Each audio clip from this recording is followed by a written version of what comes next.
As always, I've just watched an AI generated video on this platform. It's really got me thinking. Not for its sensationalism nor potential fabrications, but it goes right to the heart of issues that have been troubling me since Pakano told me that I'd been possessed by the ghost of a Hindu king in Bali. You see, this exposed the clash of beliefs between the Kajawan Pakano, who is a Catholic, and the Hindus of Bali, who seem so balanced. What impressed me about this video was the degree to which specific demons result in changes to the possessed that have the appearance of Gnosis, or as someone who considers themselves a Sufi, Marifa. Whilst one cannot seek or desire Marifa, one can lead one's life as though it is the path you are on.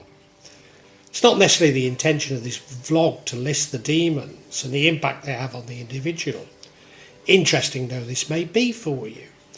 I believe such detail to actually obscure the important philosophical message I attempt to cover. But like the clash between Pakano and the Balinese, Gnosis and Marifa appear to conflict with the thoughts of Carl Jung. In particular, Jung talks of achieving individuation by uniting with one's shadow. This involves an acceptance of beliefs and actions, which so many religions define as transgressive. But then I'm increasingly seeing religious beliefs as a camera obscura of the truth, particularly in relation to jurisprudence. That is not to suggest that the transgressive is a righteous path, but to be accepting of those who do believe this, even understanding of the transgressive. Again, the differences between Pakano and the Balinese are important, for Pakano seeks the light and good, whilst the Balinese seek balance. Thus Pakano, whilst non-judgmental, is drawn to love and compassion, whilst the Balinese embrace the malevolent or the shadow. I suspect that this is all about balance, with everything being simultaneously true and untrue. But where is this balance? That is not saying that the Balinese are correct, but there is a middle ground between the universally good and integrating with our shadow. The right and left hand paths, if you like. It is these dichotomies that I wish to explore in this vlog. In Sufi terms, I'm exploring Harika.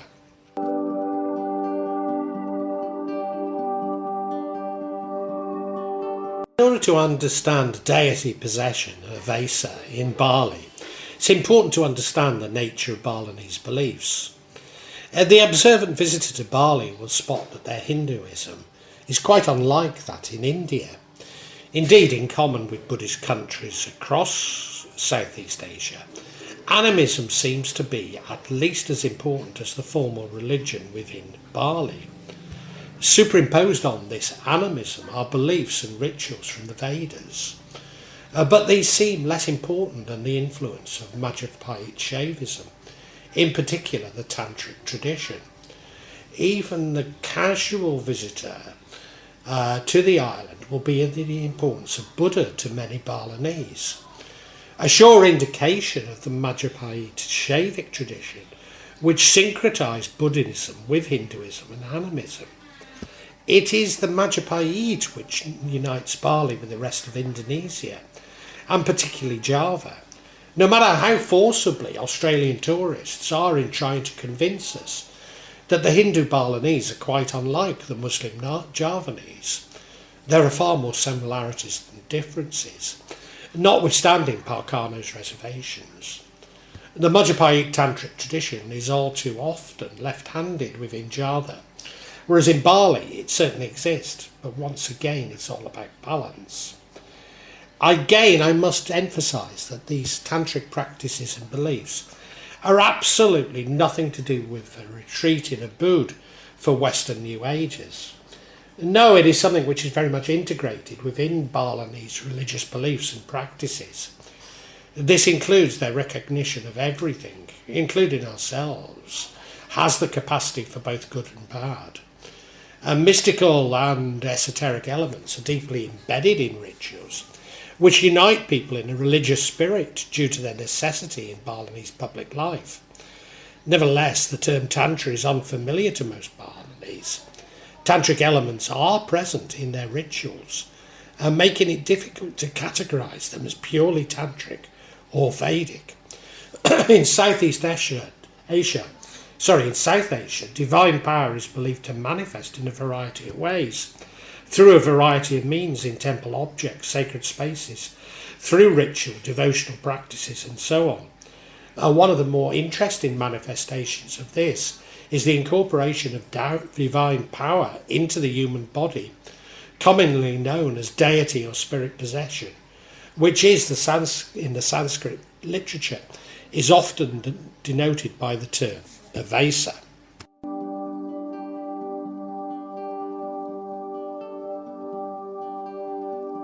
Once the divine presence is embodied, either spiritually or intentionally through ritual, the human medium becomes empowered and endowed with supernatural powers, knowledges and qualities, their thoughts, actions and speech wholly attributed to the possessing entity. While deity possessions remained historically on the margins with classical literary tradition, in the Tantric literature, Avesa, meaning the entrance or fusion of oneself with a deity, is central to religious practice, used for both pragmatic, vulgo, and liberative Mosca purposes. Butta Vidya literature drew not only from Vedic sources, but also the larger demonological cultural substratum, which included indigenous and non-Vedic local traditions, Shramantic and ascetic religions, e.g. Jain, Buddhist, Upanishadic, Shaiva, etc., along with foreign demonologies that can trace back to Persia, Greek and Chinese sources. Indeed, in the early Vedas, these sorts of supernatural agents have been characterised as either Bhutas, spirits, or Grahas, Caesars, and usually associated with a variety of human afflictions, including disease, mental illness and death, just as they tend to be within demonology. Many of the entities incorporated in the Tantric tradition, and those specifically involved in Tantric possession, have roots in the lay and local Yaska Graha and fertility cults of various sorts in which possession was a common or even central feature. Thus deities or demons enter the human through what are called chidras, cracks or openings within the person's mind-body complex. Weak points, chidras, are opened with the transgressor, allowing gods and other grahas to strike, praharin, and attack, anuganti.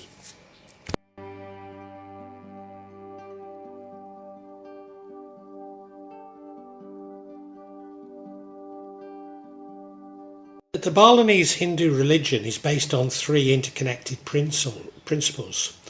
Tri Karakangagama, or Tri Yoga, which includes metaphysics, Tattva, ethics, Sila, and ritual, Upachara. Again, this has incredible resonance with my own Kajawan beliefs from Java. These principles aim to unite yoga, the self, and supreme self, again with massive resonance with Marifa. The rituals of Balinese Hinduism combine Vedic and non-Vedic elements, particularly Tantric traditions. They include aspects like mandala, yantra in Banten, pancha makrasa, asaka, a mantra and the human body, all of which form a spiritual discipline, sadhana, aimed at acquiring siddhi. They incorporate elements of pancha mahabhuta, which are reflected in local culture, giving these rituals a distinct and strong tantric influence. Knowledge and ritual in Bali's traditions are inseparable. Rituals are extension of knowledge, jnana, jhana found in the Tutor Tatra texts, Tantralism subtly influences rituals, despite some terminologies being unfamiliar to the general public.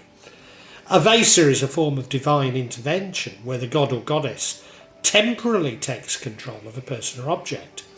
The purpose of Avesa can vary, but it often involves conveying a message from the divine, guiding a community or performing a specific task on behalf of the gods. Avesa can manifest in various ways, such as during a religious ceremony where a priest is believed to be temporarily possessed by a deity, or in the case of sacred objects, they are believed to be imbued with divine power. In Balinese Hinduism, Avesa is typically seen as temporary and purposeful manifestation, often with the individual's consent, and not as a negative or disruptive force. Sanghyang is the introduction of voluntary possession trances, states for specific purposes. Sanghyang is considered a sacred state in which the hyangs, deities or helpful spirits, temporarily inhabit the bodies of participants. The purpose of Sanghyang is believed to cleanse people and places of evil influences and restore spiritual balance. Despite having resonance with certain Kajawan practices, such as the Jatilan dance, again this highlights the differences with Parkano's Kajawan belief system.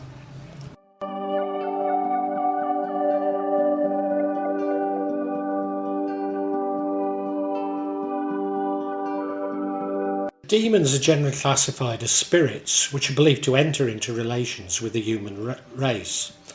As such, the terms include angels in the Christian tradition of elf and grace, malevolent genii or familiars, receive a cult, e.g. ancestor worship, ghosts or other malevolent revenants.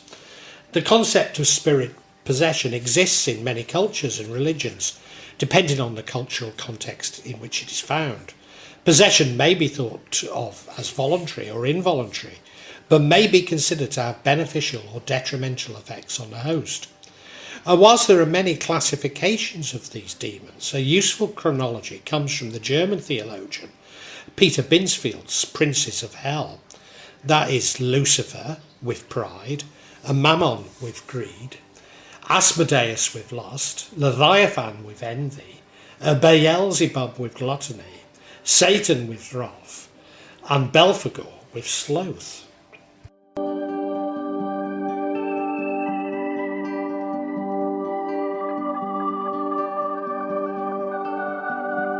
Psychology generally accounts for the possession experience either as a dissociated self-state connected to cultural and religious beliefs, or as a psychological disorder often incorporating these beliefs. Disassociation is hypothesized as splitting off certain mental processes from the main body of consciousness with various degrees of autonomy of the split-off states. Positive dissociative systems include disturbance of sensomotor functioning, including same-to-form expressions, for example pain, tics, sensory distortions, and pseudoseizures. Negative dissociated symptoms imply a loss of function in one part of the personality, for example analgesia, sensory anesthesia and motor inhibitions. In social psychology and anthropology, they bridge the social and scientific fields in the concept of the embodied self. Embodiment describes the various ways in which culture becomes inscribed on and in the human body through various social, political and class factors, as well as cultural and religious practices. Related to these are the knowledge system implicitly learned throughout an individual's life from local systems of belief and experiential learning. In possession rituals around the world, one of the primary methods for disrupting and transforming one's identity and perceptions is through religious practices and the cultural knowledge system that surrounds such rites. Recent evidence from the vast scientific literature on the effects of Buddhist meditation and visualization practices on the brain have shown how this type of training can have a desired effect and alter one's cognition and perceptions. To summarise the impact of demonic possession, here are some broad categories. Physical, superhuman strength.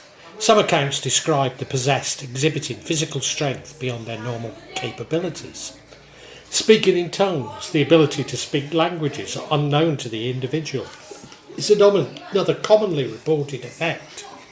Sensory change. This can include visual disturbances like darkness or the sudden perception of light, as well as tactile sensations of being touched or overwhelmed. Bodily manifestations, changes in appearance such as contortions or unusual postures are sometimes described. Psychological, mental illness. Possession is frequently linked to mental health issues like epilepsy, schizophrenia or other conditions. Emotional distress, rage, fear, despair and other intense emotions are often associated with possession. Personality changes, shifts in personality including increased aggression or withdrawal can be observed. Cognitive impairment, loss of memory, difficulty concentrating and other cognitive problems may be experienced. Aversion to religious objects. A common sign is aversion to religious symbols, rituals or places. Spiritual behaviour, a revelation of hidden knowledge. Some believe that the possession can access information they wouldn't otherwise know. A blasphemous behaviour, actions or statements that are considered sacrilegious or offences, are also associated with possession. Changes in behaviour. This can include sudden shifts in interests, habits or social interactions. Divination and healing. In some traditions, possession is seen as a conduit for accessing spiritual knowledge or healing abilities.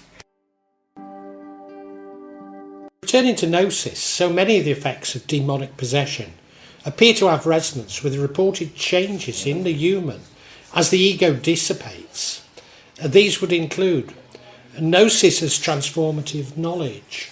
Gnosis in the Gnostic context is not simply factual knowledge, but a deeply personal and transformative experience. It's a direct, intuitive knowing that transcends intellectual understanding. Liberating from the material world. Gnostics believe the material world is flawed and a prison for the divine spark within each individual. Gnosis provides the key to escape this entrapment, allowing the soul to return to its divine origin. Self-realization and divinity. Gnosis involves a deep understanding of one's own true nature, recognizing the divine spark of element within oneself. This self-realization is a critical step towards spiritual liberation. Personal experience and practice. Gnosis is not the passive acquisition of information, but an active process of self-discovery through introspection, spiritual practice, and mystical experience. A challenging perspective. The experience of Gnosis fundamentally alters one's perspective on life, death, and nature of reality. It can lead to a detachment from worldly concerns and a focus on spiritual growth. A rebirth and transcendence. Gnosis is often linked to the concept of spiritual rebirth, where the individual transcends the limitations of the physical body and the material world. A modern Gnosticism. In modern interpretations, Gnosis continues to be associated with self-discovery, spiritual awakening, and a quest for deeper meanings in the purpose of life. There are strong similarities to Marifa. Transformation of the character. Experiencing Marifa can lead to purification of the heart, reducing negative traits and fostering virtues like humanity, compassion and patience. Increased piety and obedience. As one develops a closer relationship through God, through Marifa, they are more likely to be guided by His will and strive to live the life of piety and obedience. Shift in worldview. Marifa can lead to a change in perspective where one sees the world and their place in it from a more spiritual and transcendent viewpoint. Spiritual growth. The pursuit of Marifa is a continuous journey of spiritual growth where one constantly strives to deepen their connection with the divine and refine the character. I have experienced many of these changes within my life and beliefs, especially over the last few months. Indeed, my tarot readings have picked up on these changes for most zodiac signs, and I have described them as being like a mini Kali Yuga. But are these a response to being possessed by the Hindu king, or changes that I've made to raise my vibration? Furthermore, to what degree should I reject the transgressive, or seek to integrate it with the self?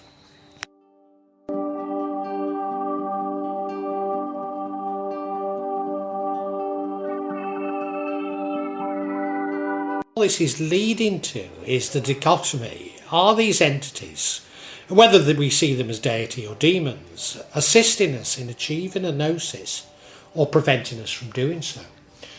And maybe this is at the heart of all the tensions I've explored. Of course, the religious zealots would suggest that anything that is not from their particular brand of religion is transgressive. But all religions contain elements of exactly what I've been describing. What has really struck me in researching this issue, which is both close to my heart and recent experience, is that the deity and demonic possession appear to come from the same philosophical root and have so much in common. Again, relying on religious beliefs does not provide a moral compass through this, apart from those zealots who need a moral compass. The real dilemma I still face is the degree to which I should seek balance, especially by integrating with my own shadow, or reject such beliefs as transgressive and follow the light that has been so loyal to me. Knowing that mischief of the Dutch covert narcissist at the hotel in Bali, just maybe I had missed the malevolence there that Parkano was all too aware of. But perhaps it is about me breaking free of Parkano's influence, not because I want to, but because long term I need to, in order to deal with life's problems, including my Dukan's brother's black magic. In breaking free, I'm embarking on my own journey and will make mistakes, not under Parkano's guidance, but accepting that not everything will go as I want is an important lesson. And just maybe at the heart of all this is my deeply held conviction that our reality is shaped by our beliefs. Thus, it really doesn't matter which belief system is correct, but acknowledging how it will shape your reality.